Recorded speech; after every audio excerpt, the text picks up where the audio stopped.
was the summer of 2005, a time in my life that should have been simple. My mother and my sister had flown out to Zaragoza, Spain to visit family. We stayed at my grandmother's old apartment, the one she kept just for us after moving in with my Aunt Juana because of her health. Every morning we'd walk a few quiet streets over to my aunt's place, spend the entire day there, and then come back late at night to sleep in my grandmother's apartment. It was a routine, comfortable, predictable. But on one particular night, something felt off the moment we stepped outside my aunt's building. There was this strange static feeling in the air, like the night itself was holding its breath. Zaragoza is a big city, and even late at night there's always someone out there, walking, talking, laughing, something. But that night, the streets felt emptier than I had ever seen them, just echoing footsteps and long stretches of silence. I remember watching the warm streetlights shake as the breeze rustled through the leaves. It should have felt peaceful. Instead, it felt like a warning. By the time we reached the apartment, all three of us were exhausted. We went straight into our usual routine.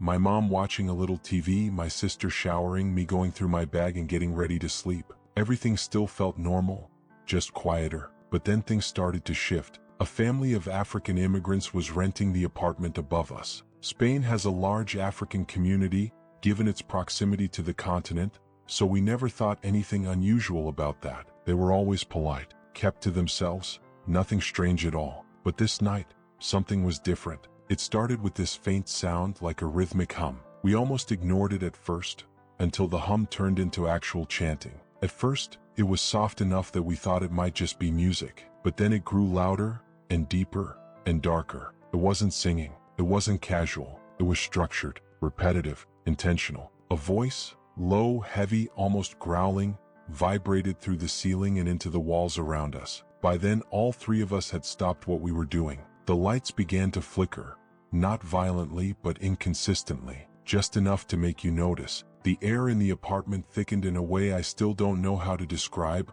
like something had pushed its way into the room with us. My sister looked at me. My mom looked at both of us.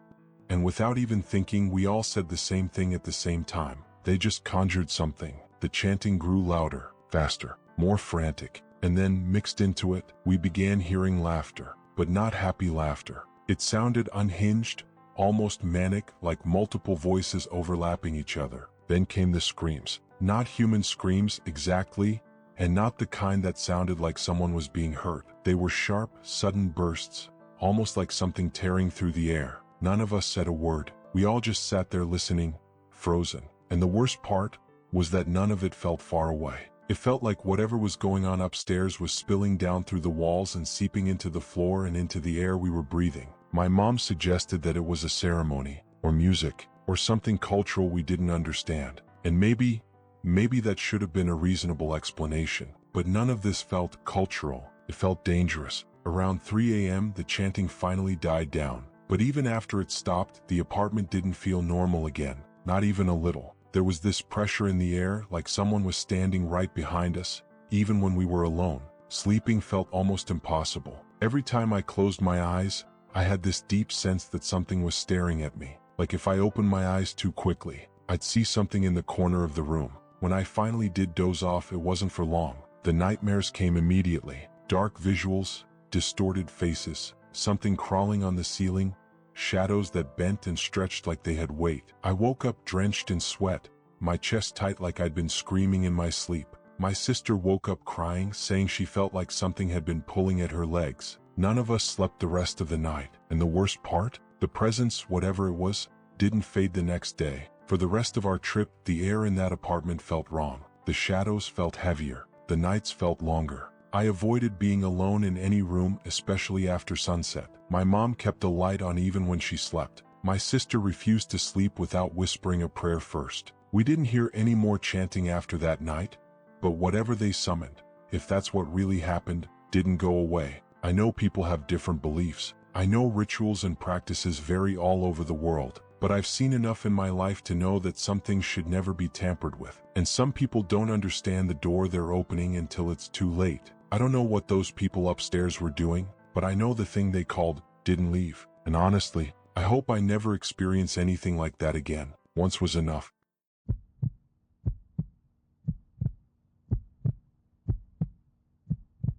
I grew up in a place where the woods were never far away. Every few hundred meters there'd be a dense patch of trees, and hidden somewhere inside, a small old village that had been there long before my family's time. People from outside didn't know much about us, but our region had a reputation. Rituals, ceremonies, old practices that had been passed down for generations. As a kid though, I never understood any of that. I was young enough to think ghosts were friendly, like those cartoons where spirits help people instead of haunting them. But that innocence didn't last very long. When I was around 12, something happened that changed the way I looked at everything.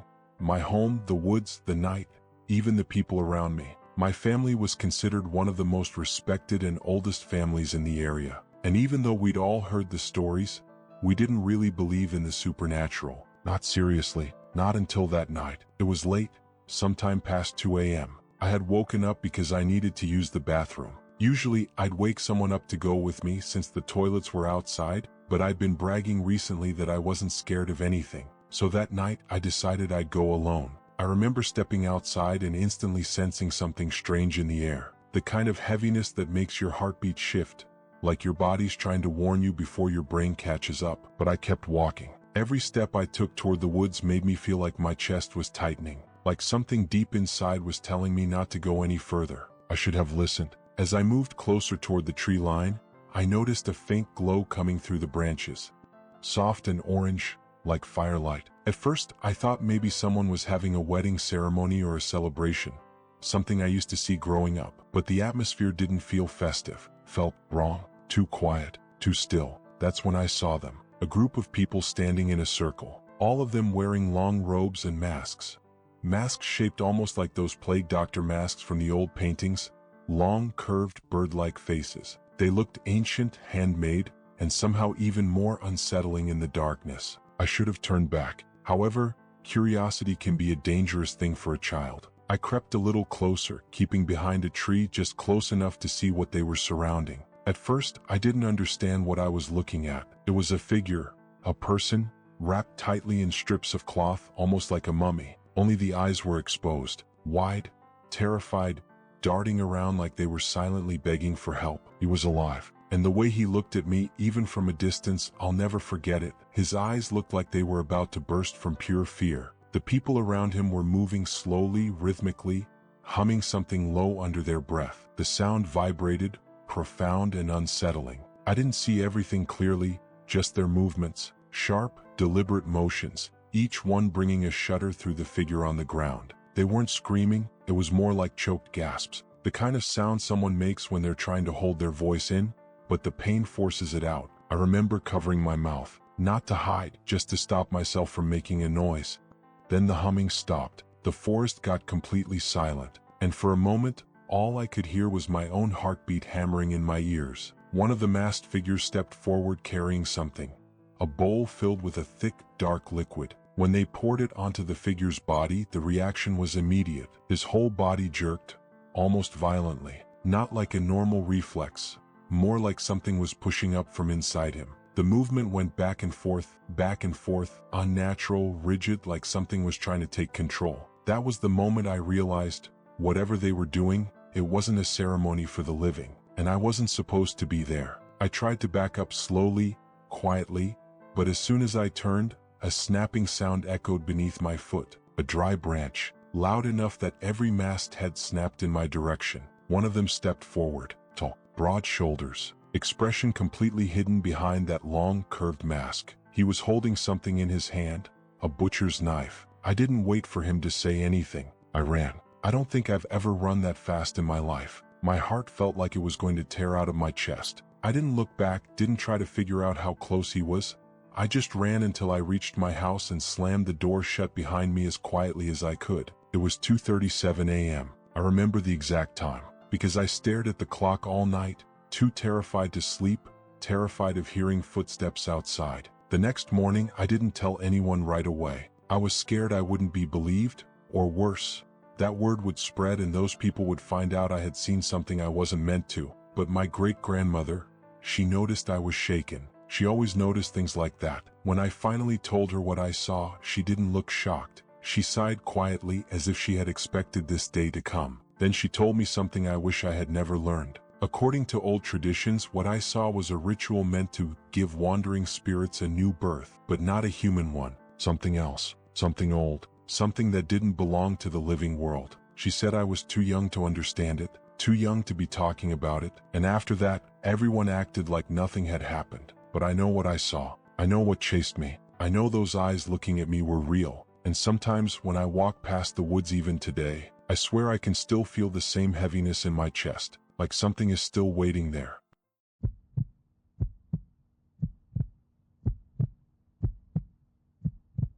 I don't usually talk about this part of my family's history, but what I'm about to share is real, and if you come from the kind of culture I do, you'll understand why stories like this aren't told lightly. My family is Bhutanese and we've lived on the same land through generations, from the first king of Bhutan in 1907, all the way to the present day. And on that land there's an ancestral house, more than 200 years old. Behind that house stands a small stone monument. No one knows exactly how old it is. Older than the house, older than the village, maybe older than any official record. My great-grandmother believed a female deity lived inside it, a demigod who protected the land. And back then she'd make offerings to it, fruits, prayers, and a bowl of fresh milk. It sounds strange, I know, but in Bhutan, when you build on new land, you ask permission from whatever lives there. You don't disturb what you don't understand. But after my great-grandmother died, nobody continued her rituals. The prayers stopped, the offerings stopped, and the monument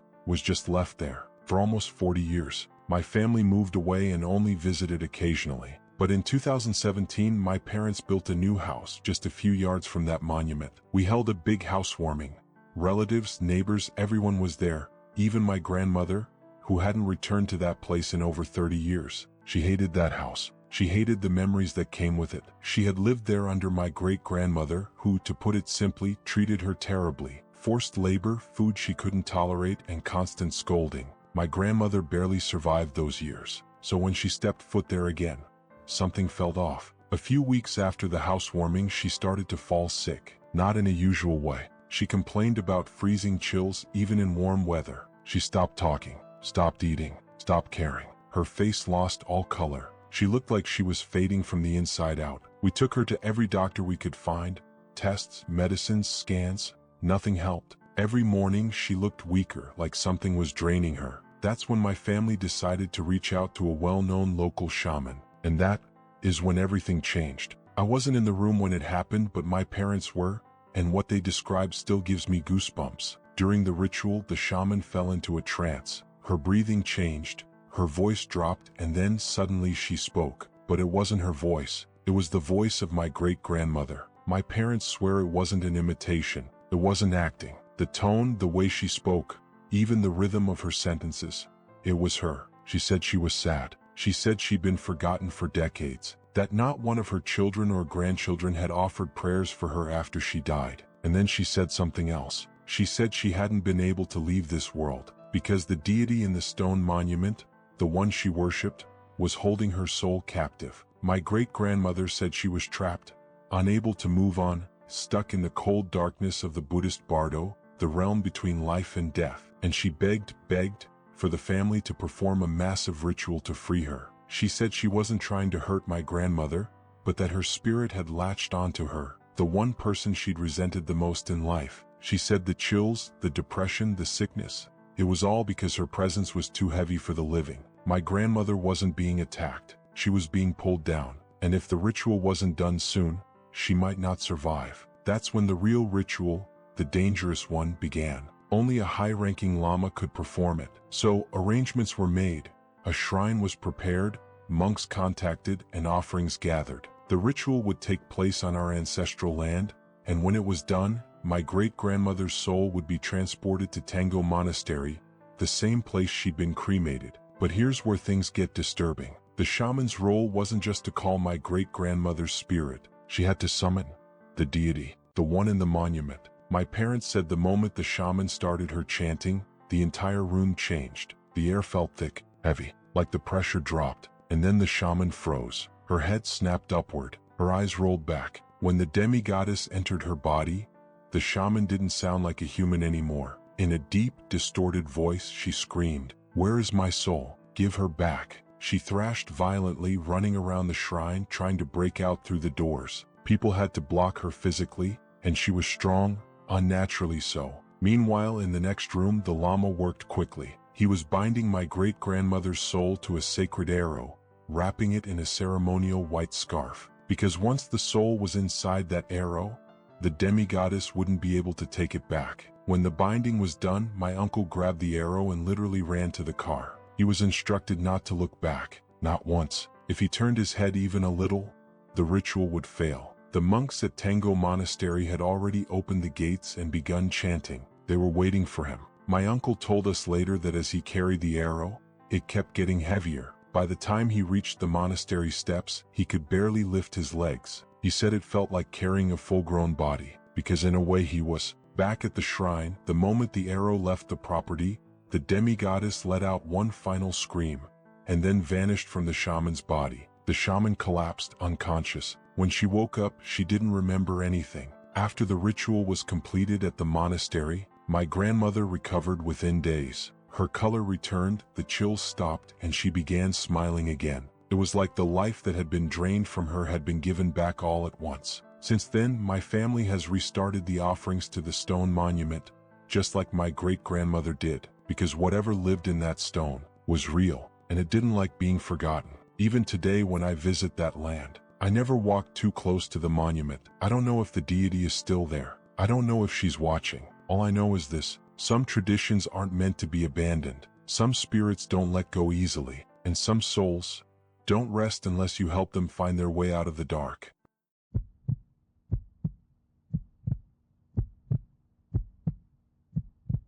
I'll admit, based on the title, you might think what I'm about to tell you is just another fictional story, but I swear, everything I'm about to say is real. There are parts one can't fully explain, or maybe I shouldn't, but they're essential, and I think people need to know. The early years of my life were difficult, traumatic even. I grew up in a home where abuse and neglect weren't exceptions.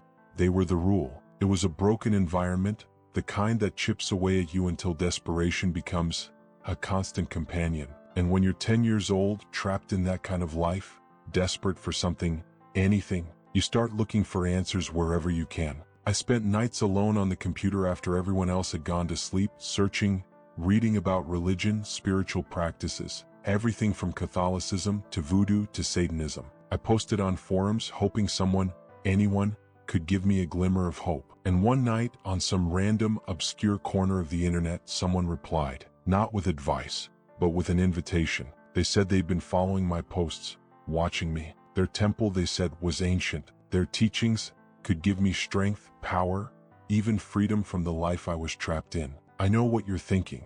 If it sounds too good to be true, it probably is. Looking back, I know I should have walked away, but I was desperate, and so I kept talking to them. I learned about the temple, about their secretive ways. Weeks passed and they told me I was ready for my initiation. I was given an address in the next town. A taxi was arranged. I remember walking into that building for the first time, and I'll be honest, it was both fantastic and anticlimactic. There were people there, men, women, all of them seemed different, strong, confident, everything I wasn't. However, the high priest informed me that I wouldn't be a full member until the winter solstice, which is 2 months away. So I went back every Monday night to these secretive meetings. The location changed sometimes, but they told me it was for safety and secrecy. The gatherings were odd. Sermons from a book they called the Scriptures of Delphi. Rituals I didn't fully understand. One-on-one lessons with priests and priestesses. And occasionally, the high priest himself would speak with me. The things he said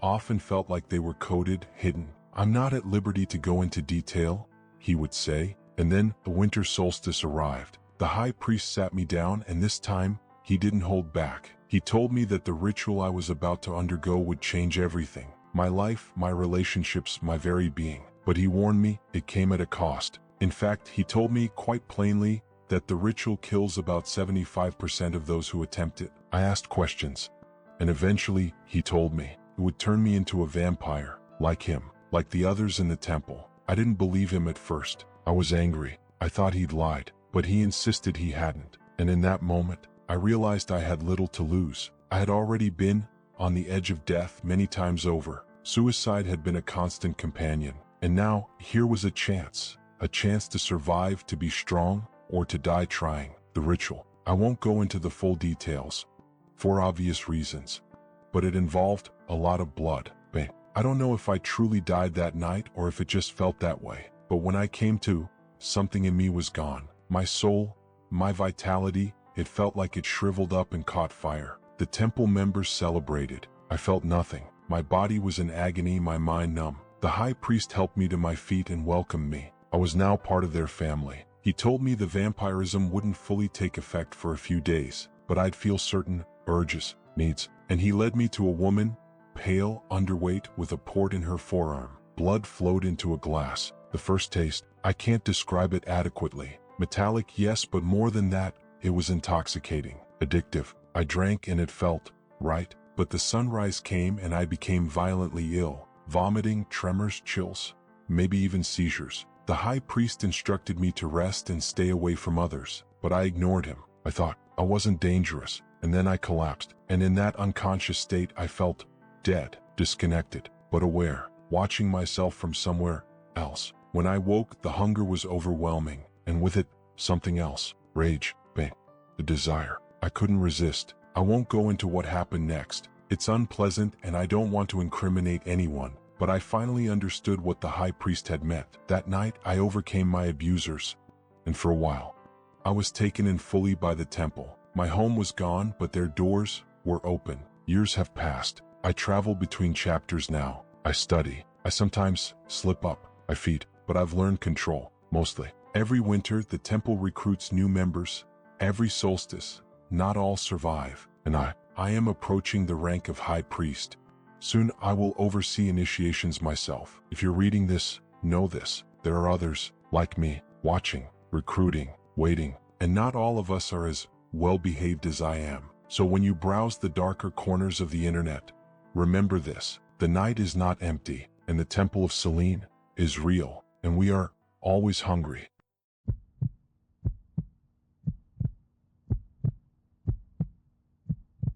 I live in the Mojave Desert region of Southern California, about an hour from the Arizona border. I'm a Wiccan, and I love the challenge of practicing my religion in a climate that's nothing like the one our traditions were built around.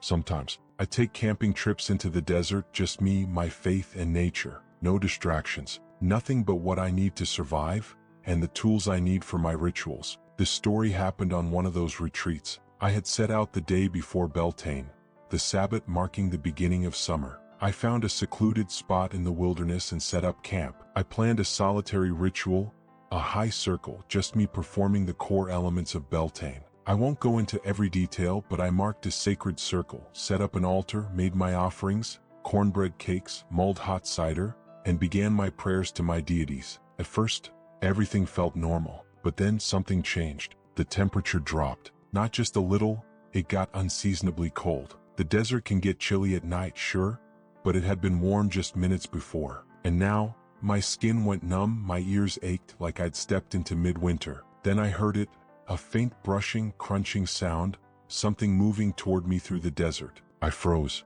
At first, I thought it was a coyote. Maybe it had smelled my food, so I considered ending the ritual early, just to be safe. And that's when I saw it. At the edge of my firelight stood a creature. At first, I thought it was a man. It was upright on two legs, but something was horribly wrong. Its limbs were twisted out of proportion. It leaned forward like a predator ready to strike. Fur covered its hands, its forearms, even its face, which ended in what looked like a muzzle. And the teeth, I could see them glinting in the firelight, but it wasn't snarling. No, it was grinning. A slow, amused, contemptuous grin, like it was watching a child pretend to be an adult. My heart was hammering. What was this thing? Why was it here? Had I offended it somehow? Then it laughed, a wet, distorted sound, mocking, almost delighted, and it spoke. Only an equal could offend me, little witch. You are a pretender to things I knew when your parents were young. His voice, it was wrong. Thick, wet, like sound traveling through layers of cloth. My body shook, my mind scrambled.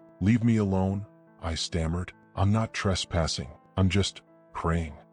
It stepped closer, right to the edge of my circle. My first instinct was to retreat, but I didn't. Somehow, it didn't cross the line. Pray then, it said, but know that you pray as you live on my sufferance. I couldn't speak. I couldn't move. The thing just loomed there, breathing its foul, acrid breath toward me. Then, it chuckled again and turned, walking back into the desert. But before it vanished completely, it spoke one last time. "When you tire of your pale gods, come find me, little witch. By the time I'm done, you'll know how to pray in earnest." I stayed frozen, shaking until I couldn't see it anymore. Then, I began to pack. I didn't wait a second longer. I threw everything into my car, covered the fire with sand, and drove away, my chest heaving, my hands trembling. And then, I saw it. Right at the eastmost edge of my circle, there was a footprint, large clawed, straddling the ritual line. It hadn't crossed my circle, at least not visibly, but somehow it had stepped onto it. I have no idea what I saw that night. People talk about skinwalkers, corrupted Native American witches that prowl and profane sacred spaces. But I had never heard of them taking an interest in European religious practices, and I was hundreds of miles from traditional Navajo territory. All I know is, I haven't gone back to practice in the open desert since. Not alone, not for anything, 'cause I know, it's still out there, watching, waiting, and when it decides, it could return.